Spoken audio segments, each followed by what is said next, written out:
returns to Renner and he's turned into a heptapod, which that scene totally reminds me of Enemy. Like when he walks in the room at the end. Actually, the heptapods remind me of the creature of Enemy. Well, that's a spider, so I don't know why they would. I finally Watched.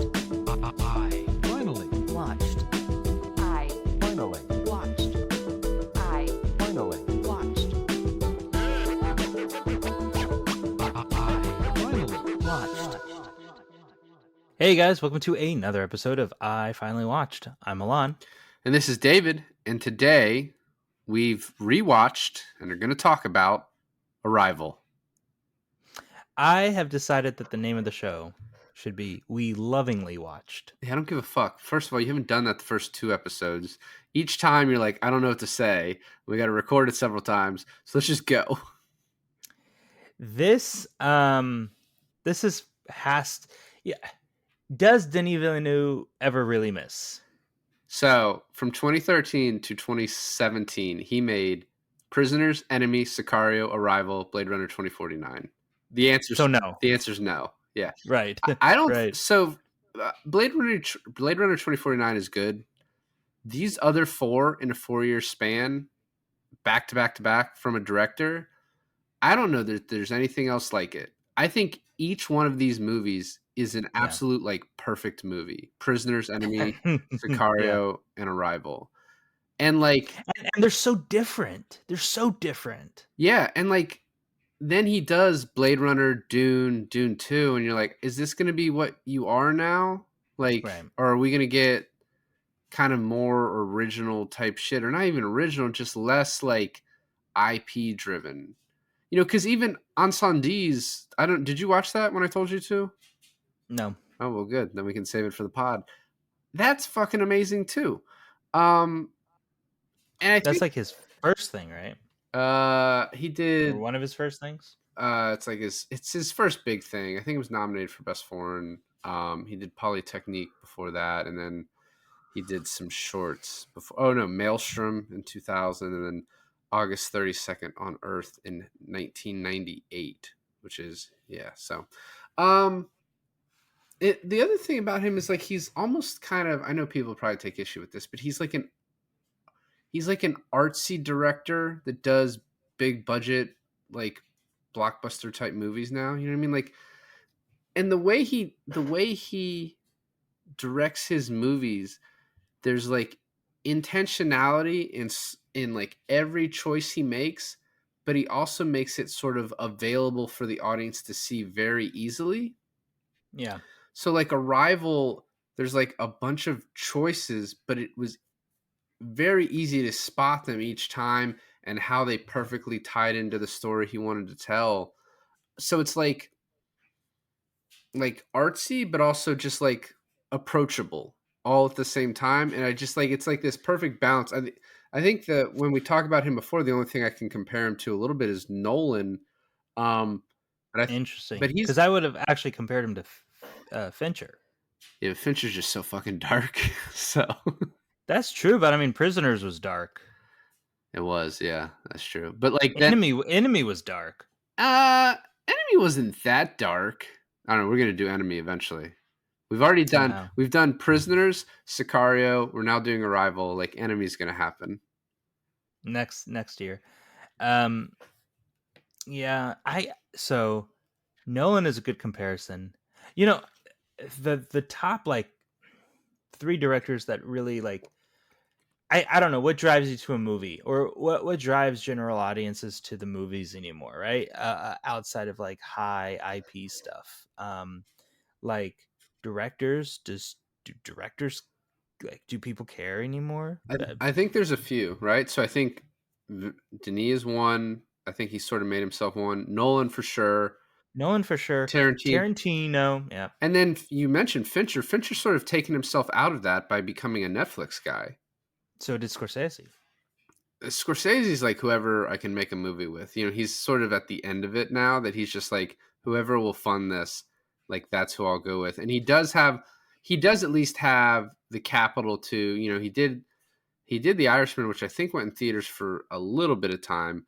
And then when he did Killers of the Flower Moon, that actually had a theatrical run before it's now just on Apple. Did I mean, does Spielberg even have the panache that he once had? You Panaz. know, panache. That's a panache and pizzazz. Is that a combo? Yeah, Yeah. that's the combo. I don't even. What is the last Spielberg movie? I'm like complete. Exact. It I'm. was the one that he made like about him, The Oh, yeah, Fablemans. but that went to theaters. Yeah, so he definitely has the ability to do that Yeah, still. but did people go watch it? Well, people aren't going to watch anything right now, but I watched it.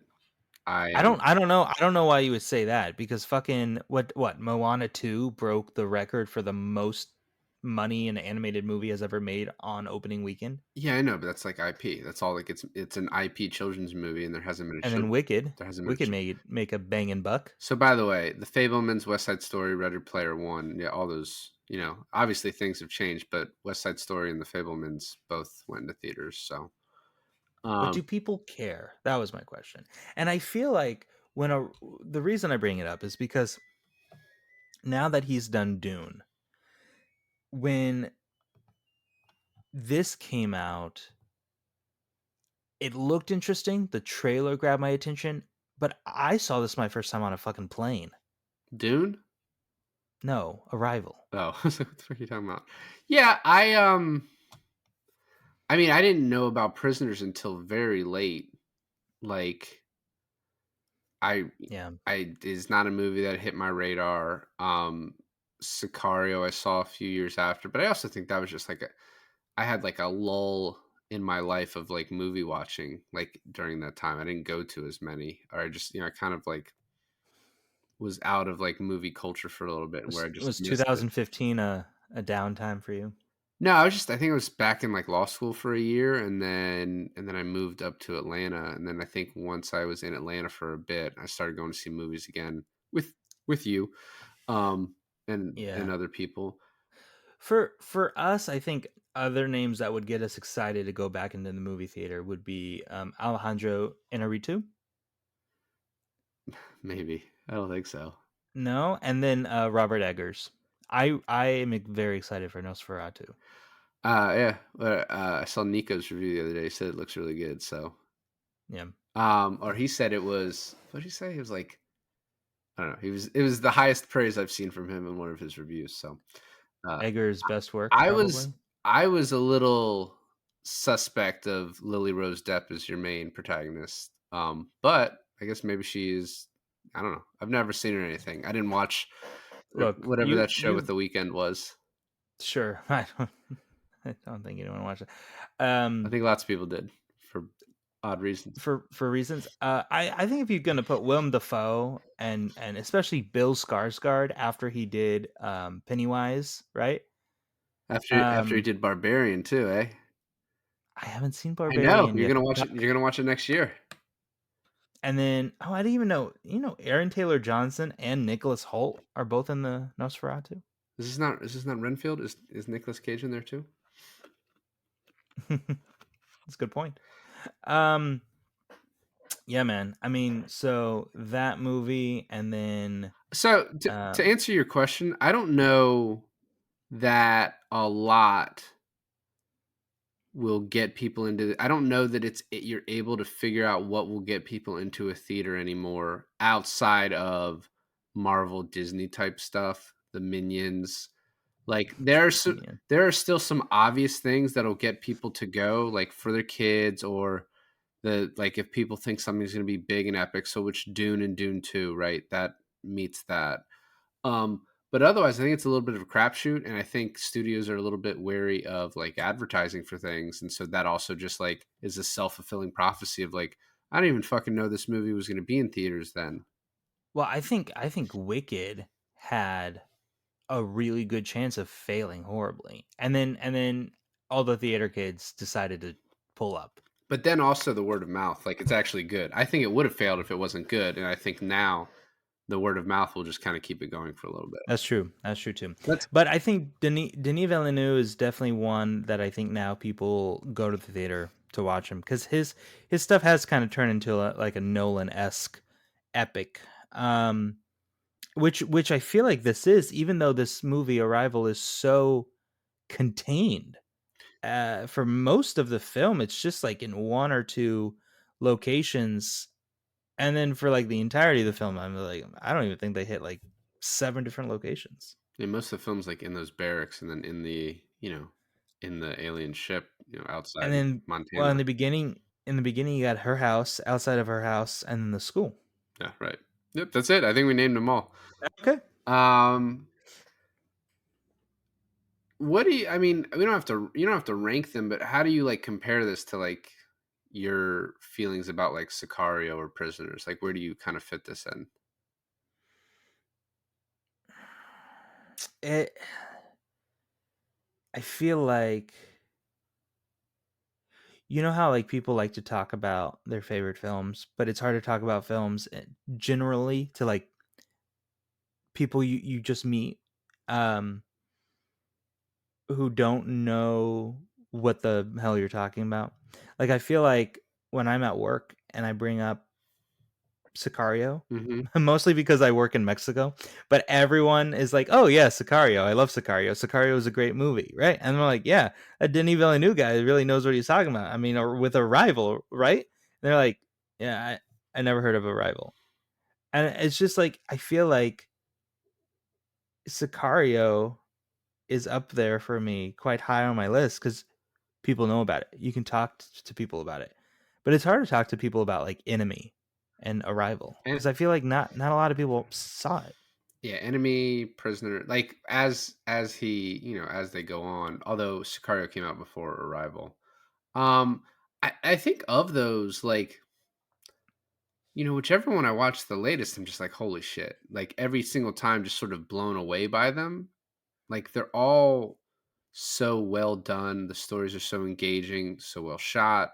Like everything about them is sort of engrosses you in the movie. So like, he like I've said this about Tarantino. I've said this about like I think Bong Joon Ho, like Nolan a little bit, but like if if someone was like, this is his best movie, if Arrival is his best movie, I'd be like, I don't really.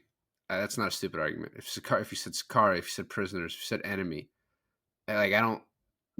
He doesn't make bad movies. You know what I mean? Like there, and especially of these four that we were talking about, and then even Blade Runner 2049, they're just all so good that to me, like the difference in them is not that great as far as like greatness in my head. I think there's a value for how big a movie feels, right? Like for example, Prisoners feels larger than Enemy. Sicario feels larger than Arrival. I'd say of bigness, it's Sicario, Arrival, Prisoners, Enemy. I mean, yes, yeah, pretty much. I mean, I would even argue to say maybe Prisoners is above Arrival because of the locations we're talking about. Maybe I don't know. There's like a lot of movement in Prisoners. Like that movie feels large, It feels even though the story is more down to earth than Arrival. yeah. I think we should get started. I'm already started. Already. I'm already there. Well, are we in the middle? Are we in the beginning? Are we at the end? Or is this just it's just one continuous? I can see into the future, Yeah. and I'm telling you, we're at the beginning. Okay. So I love that the way the opening monologue sort of gives everything away about the movie, but you only realize it upon like second, third watches, right? Like, Yeah. you know, and also too, have you ever seen a Terrence Malick movie? No. The opening with just the montage of like scenes and just like very little dialogue, it reminds me of almost like that's what it's going for. I've only ever seen The Tree of Life, which I didn't know what I was going into, so it wasn't for me, given that I didn't know what I was expecting. So maybe if I go back, enjoy it more. But just like there's like almost no dialogue in that movie. I've never seen it. That's a movie I always wanted to see. It'd be weird to talk about a movie with just pictures, just moving images the whole time. That's what it is. The whole movie. There's Isn't Brad Pitt in there? yeah, I mean not a lot of talking, like very little dialogue. You know, I want to talk about Amy Adams acting because you don't quite get that she's dreaming about her future daughter until like maybe 30 minutes from the ending of the movie. And Except her you don't even know if that's a dream. That actually could just be the reality, right? no, but that's what I'm saying, is that when you see the beginning that her daughter dies of cancer, Hmm. right? Yeah. And then the aliens land and the army guys go to her to recruit her for language translation. You think that there's no reason not to think this. The movie wants you to think that she's in like a depressive state in her life, Yeah. and the aliens are going to distract her from this horrible thing that she went through. And so when she's sitting there, quote unquote, dreaming about her future daughter, her acting is so amazing, because if you don't know, she looks sad. But then once you know She looks. what this movie is, she looks Yeah. confused. Yeah. Yeah. It's amazing, actually. Um, I agree. And like, it's when you watch it for the second time, you realize you see all this, and you're seeing the end of the movie, and you're seeing basically the last scene of the movie. If it was chronologically, is her walking away from her daughter as she's died. Yeah. Cut to the beginning of the movie, the day they arrived. And there's this one line right before that starts where she says, "Now I'm not sure I believe in beginnings and endings," which is just like, kind of gives you chills when you think about like in the context of the movie. So me knowing knowing how this ended, I'm watching it with my wife, and every time there's like a huge like giveaway that this is what's happening, I like sneak a peek at her, and I'm like trying to look at her. I'm like, has she figured it out yet? Was that too obvious? Does she know? Yeah. I don't know. I mean, I think it's really well done in the way it's written. And you and I were talking about this too. It's like this movie has twists and turns that, even if you go into it remembering that Jeremy Renner ends up being her husband and the father of her Spoiler alert. Damn. cancer child, right? Cancer child. then then that's just one thing, right? But I completely forgot about the whole going back in time and gathering information to stop the Chinese. Yeah, to thwart them. So, um, the when she goes to school and everyone's watching the TV, and then she goes to class and like no one's in there, and then a girl's like, "Can you turn the TV on?" It reminded me of like 9/11, like being in school. Mm, Like everything, like normal life sort of stopped that day, and we just like, I think I've said this before in the pod, like our geometry teacher made us continue to try and learn, and no one was like having it. And then like every other class, we just watched the news for the rest of the day. I was 8 years old, so I don't know. You're just still out playing, like everything's fine. No, so we all came in from recess. I remember it very well. We all came in for recess, and all the teachers were like crying. We're like hush crying. And they're like, "Hey, school's canceled. Like, we're going to have quiet time. Your parents are going to pick you up in a little bit, but not now. And something not good happened. You guys aren't in trouble." They kept reassuring us that we weren't in trouble, but we're gonna just take a chill pill now. And then for the rest of the time, we just like read quietly in our corner while our teachers sobbed. It was quite sad. Yeah. Our my teacher in second period, actually, like someone came in, and they're like they hit the towers, and she just ran out because I guess her son worked in the towers. He was ended up being fine, but um, so everyone evacuates the school because I guess they're like, all right, there's aliens. Everyone just go home. Her house, just like I guess being a college professor, like you can just afford that property on that Can lake. you? Can you? Yeah. Um, And it's not even double household income. it's yeah, not at that point. Um, and then she's on the phone with her mom, and there's this funny little mom. Don't bother with that channel. Those people are idiots. And it's like very clear, you know which channel they're talking about in 2016. Mm-hmm. Um, Mm-hmm. and CNN. yeah. So then she goes back to school the next day, and she's the only person who decides to turn up for work. Like, not even the security people are there. It's just her. And Forrest Whitaker shows up, and the line of, like, "You made quick work of those insurgent videos," and she's like, "You made quick work of those insurgents," is so good. Yeah. And then they're like, "You have the top secret clearance, so we want to come to you." I love how they just thought that, hey, can you listen to this? And it's literally like You he so what does that mean? he has to know that that's impossible, and he's like, "Well, you were able to do it with the Farsi," and she's like, "'Cause I know Farsi, I Yeah. know that language, so This is a obviously I can made up this translate is it." a made up language. Yeah. Oh, okay, it's not made up language, but it's a not of this earth, right? And then they're just gonna go to the other guy and be like, "Oh, he's definitely not gonna say the same exact thing you just said." Well, actually, I think the reason she does that, ask him what the word for Sanskrit is for war, and what its translation is, which, by the way, I don't understand why that works. Like, why that would, what he told you, and then what do you think it is, and it means, a desire for more I was cows, wondering like where the logic was that too, and because what, I'm like, couldn't he just look it up? but then like I mean, it was if it was on the spot, maybe not. But then, like, how does that impress the colonel that she's like knows it's about cows? Like, how does he know it's about cows? But whatever. I think her doing that was like, he's going to tell you he can do it without going just because he'll say he can do it, but he's not as capable as I am. So then they come back and she's like, give me 20 minutes. Like, oh, we take off in 10. Um, and there's this cool part. So she gets in the copter, she meets Jeremy Renner, and he quotes her book to her, and it's, "The language is the foundation of civilization. It's the glue that holds people together. It is the first weapon drawn in a conflict." And you come to find out at the end of the movie, the weapon they're offering, it's a tool, and the tool is their language. And by learning their language, you can perceive time, non-linearly. I'm gonna fuck that up all day.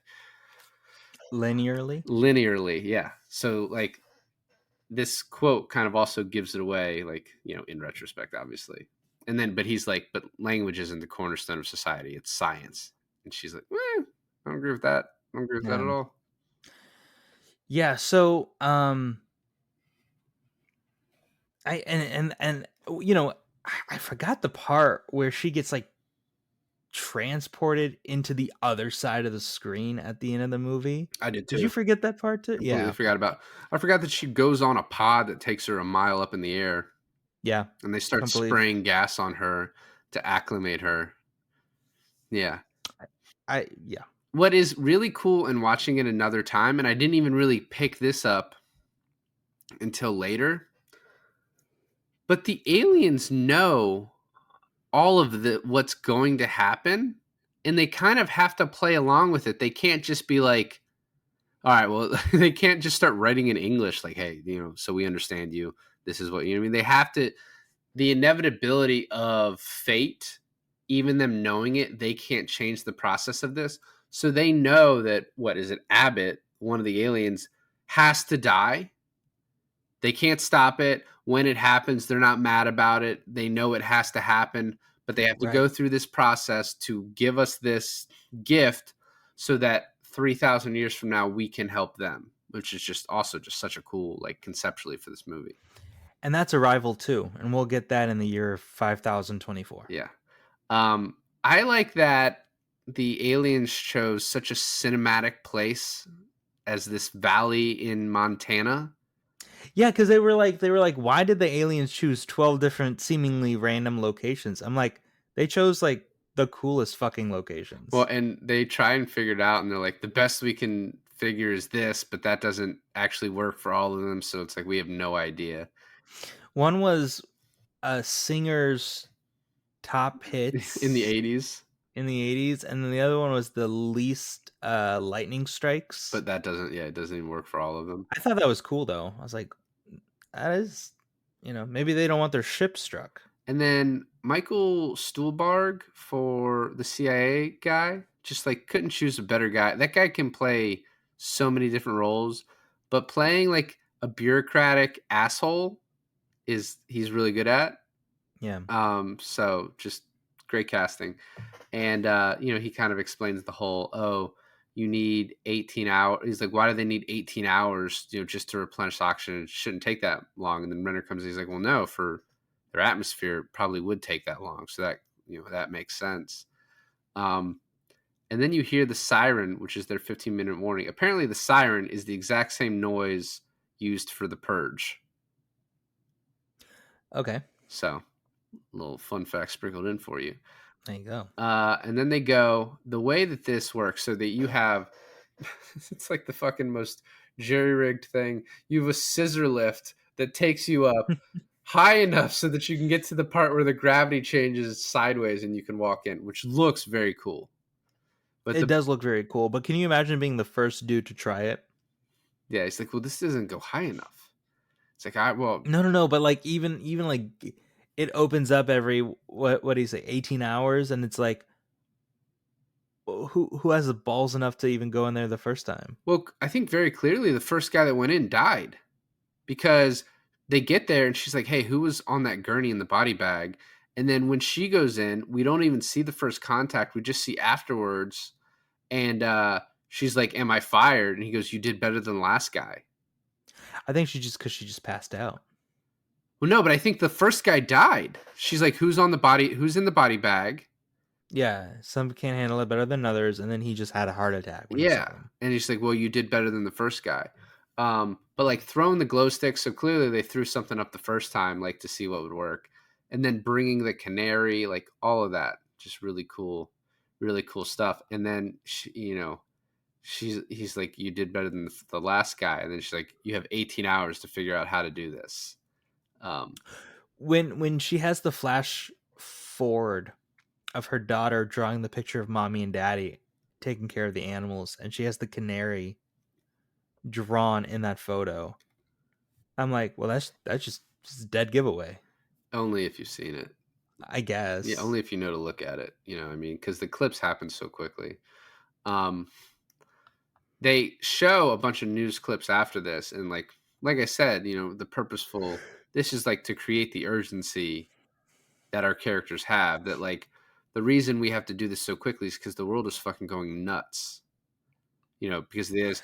I thought it was a great plot line to like make it in a way where it's like we know what's going on inside this particular heptapod, but if someone across the world decided not to communicate their findings, they'd have no idea. Right.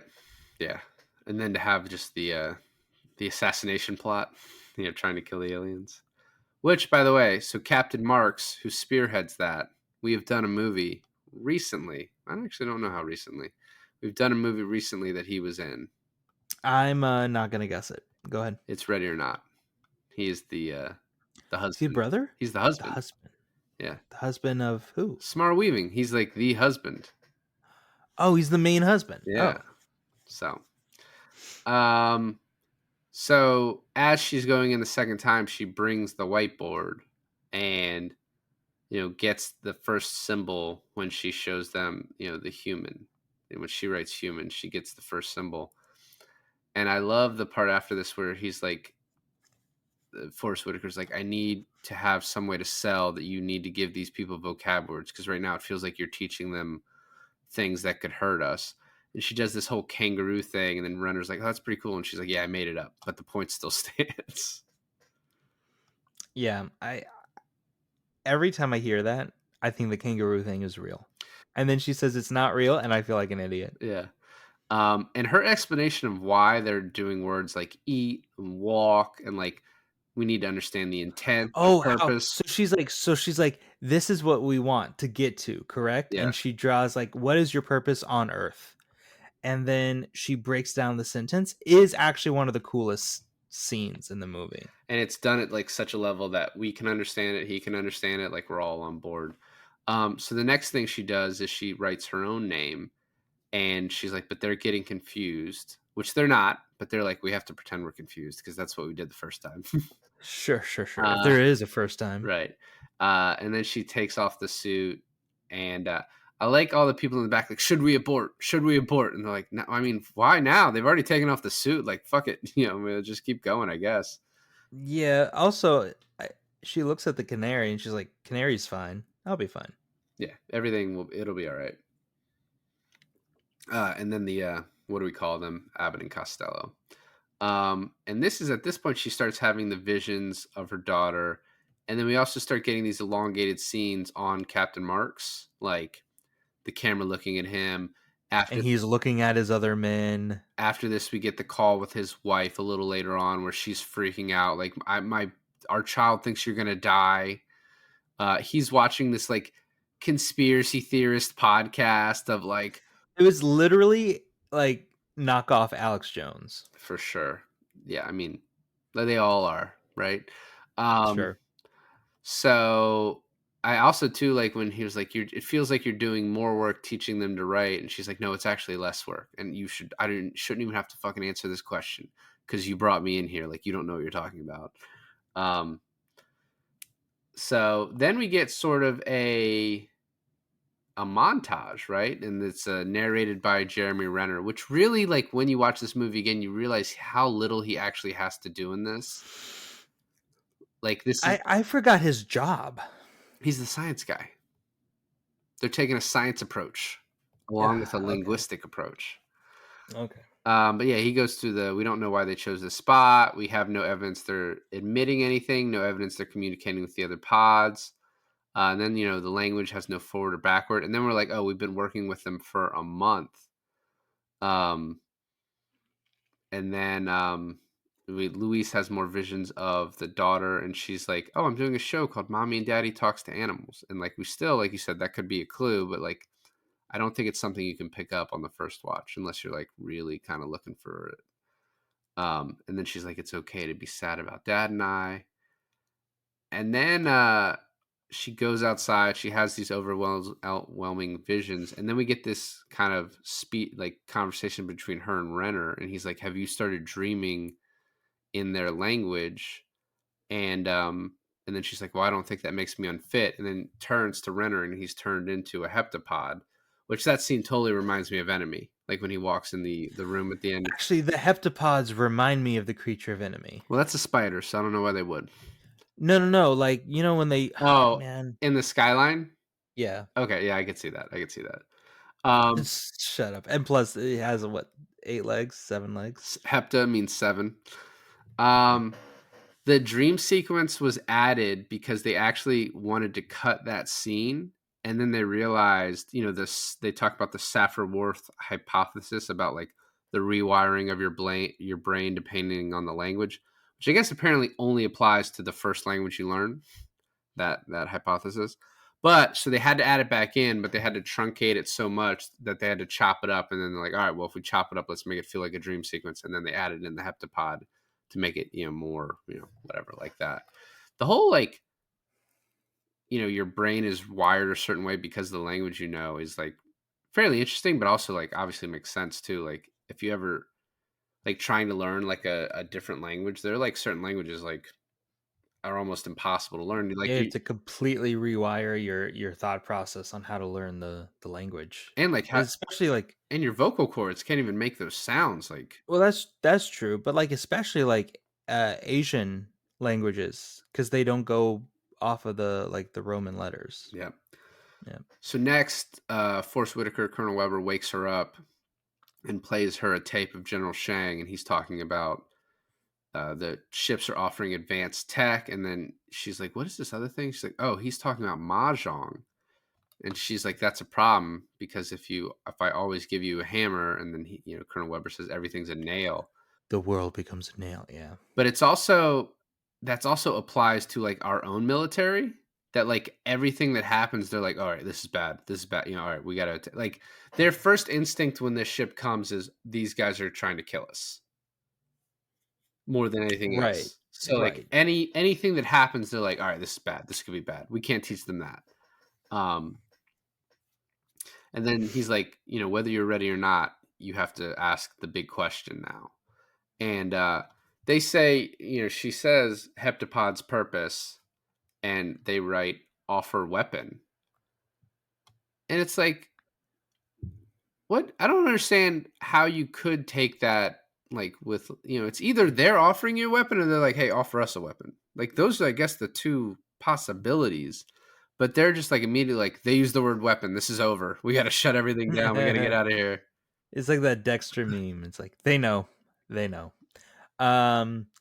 Yeah, and then you really get the soldiers being weary about that. Like they freak out big time, and um they're planning something. And then she tries to explain to them, right? She tries to explain, no, no, no, weapon could mean like Cool. it's a word that could mean a lot of different things. Tool, usefulness, um Right.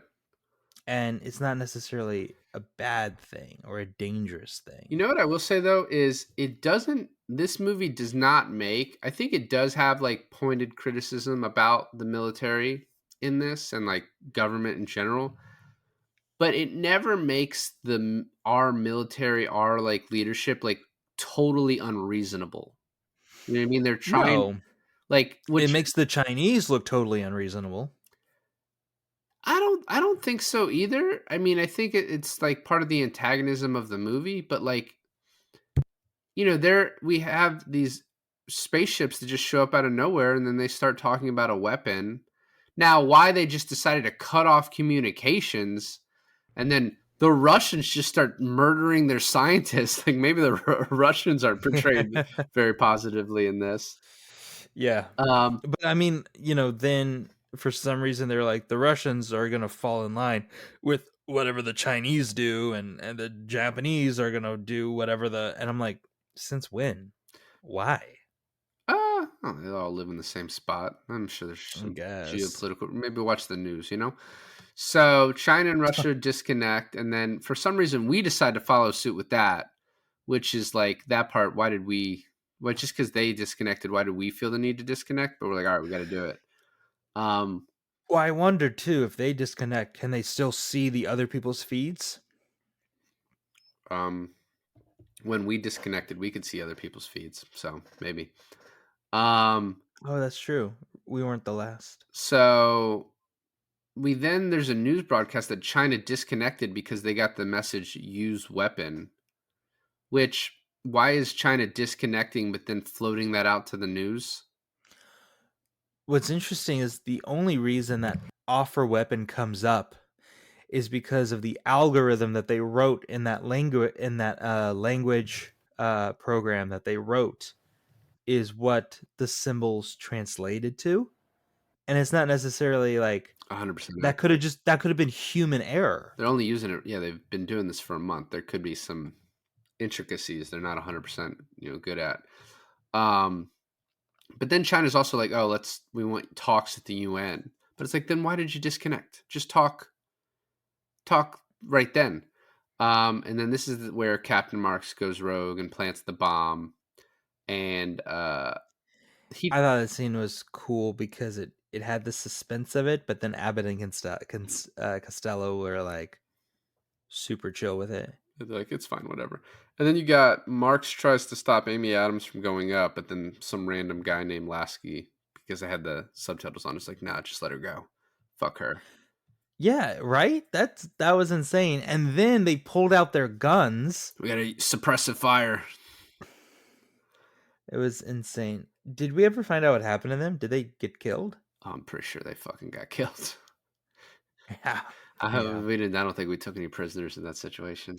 Well, you know what's funny too is like his wife was worried about if he's gonna die, and he wouldn't have if he didn't do anything. But because he did stupid shit, he ended up dying, presumably. So also too, like this, when she's up there as the bomb is counting down, she goes up and sticks her hand on the window, almost like Independence Day. Yep. Release me. And there's like this tapping on the glass, but the way they're just kind of thrown out after they get all the small circles, like hundreds of circles, and then they hear the gunfire and they just throw them out before the bomb can go. Yeah. So cool. So cool. And they save them knowing that Abbott was gonna die. They save them by throwing them out.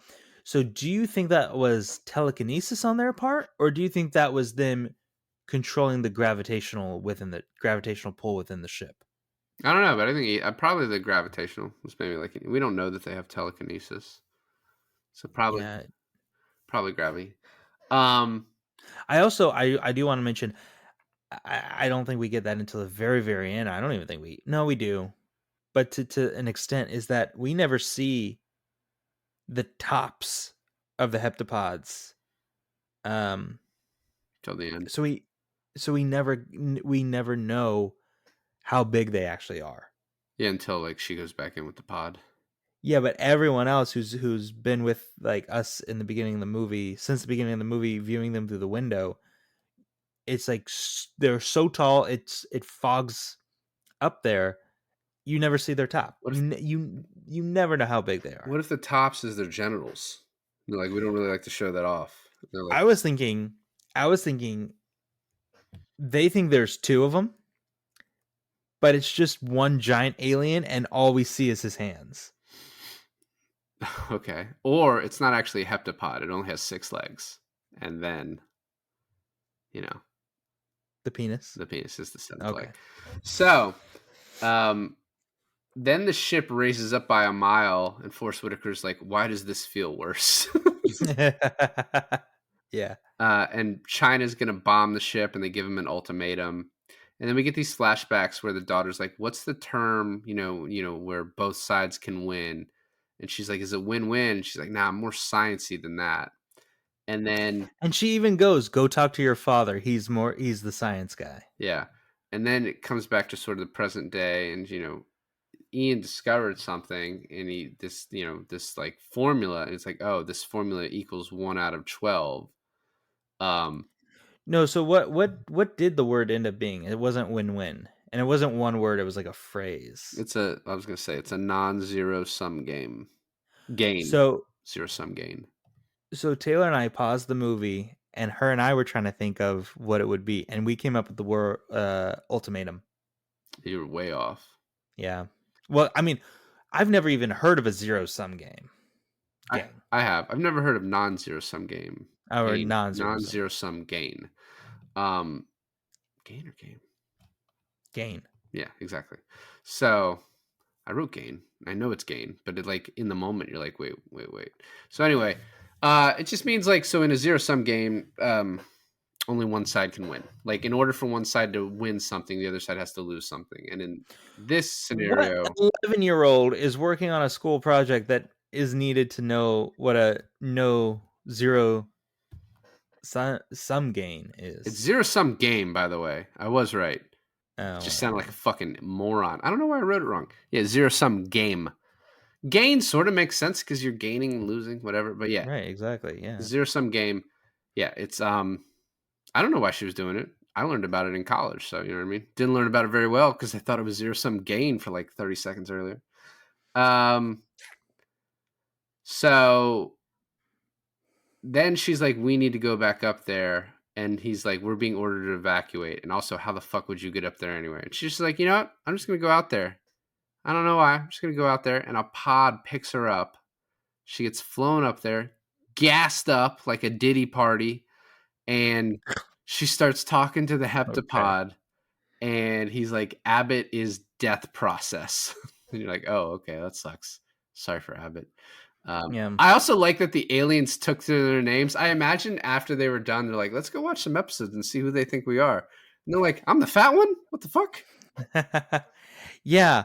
I thought there was going to be a reveal in the movie where it's like, but that was always our names because you named us. And therefore, it was always our names. But we never got that. Yeah. And then and he's like, Luis, you have the weapon. Use the weapon. And they explain, we help humanity because in 3,000 years, we're going to need your help. And then she's like, who is this child? And she basically kind of sees the future. And then she's like, oh, this weapon opens time. And then she gets all these flashbacks about her daughter. And like, this stuff's kind of heartbreaking, especially when you realize it's Jeremy Renner. She's like, Daddy doesn't look at me the same way anymore. And it's, I told him something he wasn't ready to hear. And he told me I made the wrong choice, which to me means like she shouldn't have had their daughter. So you and I talked about this too, is to me, that means that she shouldn't have told him.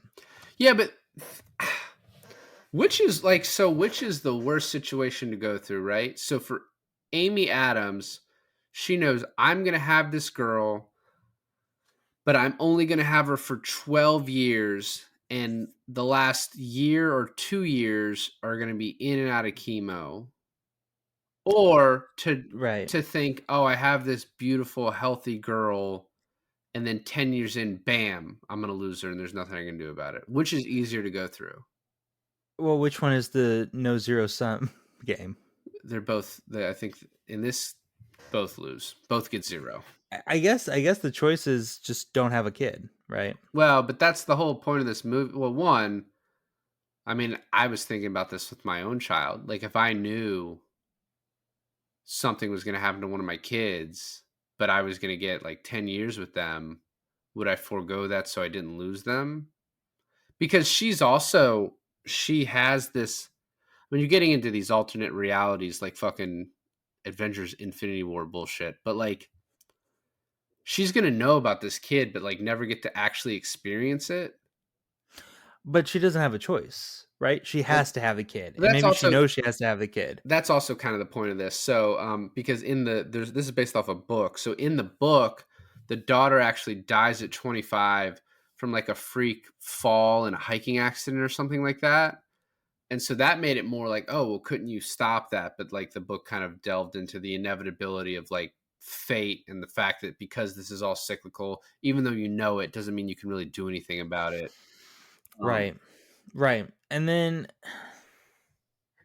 I like to think that they have like the more beautiful and poetic ending would be she did have a choice and she still chose her daughter even Yeah. though she knew it was going to end in heartbreak, and I think that's beautiful. That's why I think Jeremy Renner saying you made the wrong choice. He wasn't talking about his own child because that seems like a mean line to put on a character we kind of like. It would be you made the wrong choice in telling me because look, if you were here's where I think she fucked up.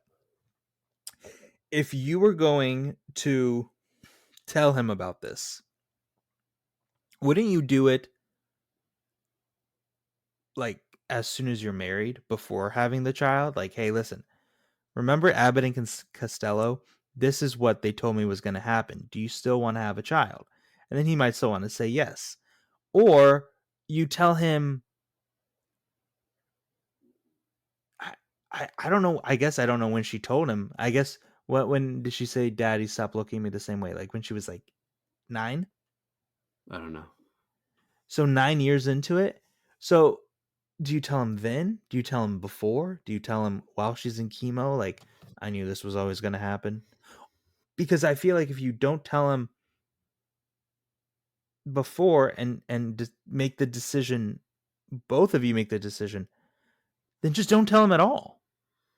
Yeah, but he stopped seeing his daughter. He moved out. He like doesn't see her that often anymore. Because she told him. Yeah. So don't tell him. And I'm hoping No, that the lesson. I'm saying that I disagree with you. I'm saying him saying she made the wrong decision was in having the child. Okay. Well, I mean, maybe that's just up for, interpretation, and that's okay. But what I'm also saying is that maybe because since she goes through this whole thing and she realizes, "Oh, I know." Remember she says, "I know how I lost my husband?" Yeah. Maybe she goes back this time and decides to do everything the same except she doesn't tell him this time. She can't change the future. It's already happened. It's all happened simultaneously. But can't she No. change? But can't she change things that she does herself? No. Oh. Because she knows she does them. But that takes the choice out of the matter. That's part of the movie. I know, but it's not as poetic. I guess. I don't know. Thinking about it weird. So, but she does have that line. I just realized why my husband left me. Jeremy Renner's like, "You're married?" And then why is my name's Hannah? Because it's a palindrome. And I was like, fucking Tenet over here. Yeah. He's somewhere. Nolan's like pissed. Like, this is I'm the palindrome guy. And so then we get this where she's meeting the Chinese general in the future. And this whole part is so fucking cool. And he's like, I only came to this because I know that I needed to meet you in person. And there's 18 months ago, you changed my mind. No one's been able to do that. And he's like, and here's my private number. I don't know why, but I think I'm supposed to show this to you so you know it. But you already had to know it to call me 18 months ago. You know what's interesting though about this? Because I was like, wouldn't she already know this? But she says, in order to understand time, you have to like learn their language. She's still learning their language, so she's sort of picking up the pieces like as it's happening. So she's Yeah. not as proficient. So like as it goes along, she'll have a greater understanding of all this. But in this moment, she's like, the way it is cool. Maybe it's a little bit like, oh, does it make sense? But the way she's like going through her mind palace to remember things. And then she's like remembering the conversation with Shang where he shows her the number and then he's And then what his wife, yeah. her dying words. So by the way, so the writer for this, he explained, I worked so hard on the dialogue in Mandarin for Denis. I spent weeks crafting the lines that he finally approved. And then that scoundrel goes and doesn't use subtitles in that scene. He's like, I guess there's something to be said about the nature of language. And I love him, but he's also a mischievous fox. And then he's like, fuck it, I'm telling you guys what it means.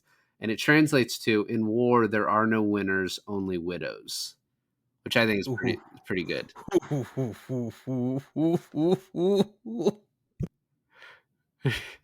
The line got you so much it put you into a coughing fit. Yeah, it put me into a coughing fit. Yeah. And then after this, so China stands down. She's like about to get shot and she gets the words off and then, everything ends. And, it leads to her like teaching the heptapod language, becoming like an international sensation. And then She wrote a book. Do you think if you read that book, you'll then like perceive time the way she does? I think that's kind of the point. Yeah. And then, she has these lines of like, despite the journey and knowing where it leads, I embrace it. And then she's like, if you could see your whole life, would you change things? And then this line from Renner, we get like this flashback where he's like, what surprised me the most was not them, but it was meeting you. And it's like, oh, Renner, you sly fox, trying to get in them pants. Yeah. And then we get like the beginning of the movie at the end sort of thing. Yeah. Like now it all makes sense, full circle. Another thing you got to remember is that the way they perceive time is circular, right? There is no beginning and ending. There's no future, present, or past. So to them, it's happening all at once. And I think that's what we have to get out of what's happening to Amy Adams, is that because it's happening all at once for her, she's basically downloading and trying to organize all of this information in her head. Yeah. And so that's what it kind of gives to. You're right. I didn't think about this either. It's like when she first started to learn the language, that's when the flashbacks / dreams were happening. And at the point at the end, she could then like willingly go back and, well, back, quote unquote, back in time to get any information she needs. Yeah. Now I will say, when she meets Shang at that party and she's like surprised, she doesn't remember having the phone call then. But again, once again, if everything's circular and happening sort of at the same time, it does make sense. Also, this is obvious, but the circular language and the way they shoot it all out at once, combined with like the time is circular. It's just it all flows so well. It's so like beautiful. No. It's definitely cool. Oh, the party where she meets Shang, that's another location. I know, yeah, it is. It's probably like just a room. It's probably, yeah, it's not as grand as also, it seems. The parts with the daughter are so fucking sad, like so beautiful and so sad. Yeah. Yeah. Did you tear up? I teared up. For sure. Yeah.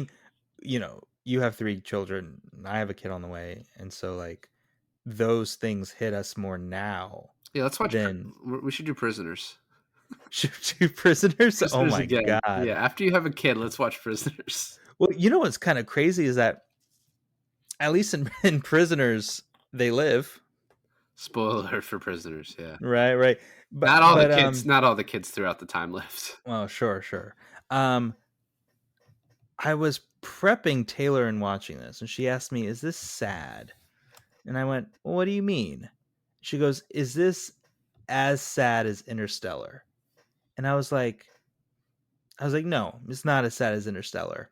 And then the opening thing, and then I started to remember, I'm Amy Adams getting all the information at once. I'm starting to remember that the kid dies of cancer. And I quickly turn to her and I go, actually, you know what? It is sadder than Interstellar. Oops. Oops.